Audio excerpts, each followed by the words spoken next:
حضرت یوسف علیہ السلام حضرت یعقوب علیہ السلام کے چھوٹے بیٹے تھے اور یعقوب علیہ السلام حضرت ابراہیم علیہ السلام کے پوتے تھے۔ اس طرح حضرت یوسف علیہ السلام حضرت ابراہیم علیہ السلام کے پڑپوتے ہوئے۔ حضرت یعقوب علیہ السلام کے 12 بیٹے تھے اور حضرت یوسف علیہ السلام سب سے چھوٹے تھے اور بہت خوبصورت تھے۔ باپ ان کو بہت چاہتے تھے۔ حضرت یوسف علیہ السلام نے ایک خواب میں دیکھا کہ 11 ستارے اور چاند اور سورج مجھے سجدہ کر رہے ہیں۔ انہوں نے ایک خواب اپنے باپ کو بتایا۔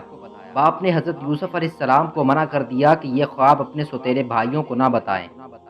حضرت یوسف علیہ السلام کے سوتیلے بھائیوں نے مل کر مشورہ کیا کہ ہمارے ابا جان یوسف علیہ السلام کو بہت چاہتے ہیں اور ہم کو اتنا نہیں چاہتے، اس لیے یوسف کو جان سے مار دیا جائے۔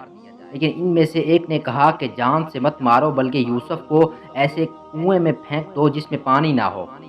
سب نے مل کر یہ بات طے کر لی۔ یہ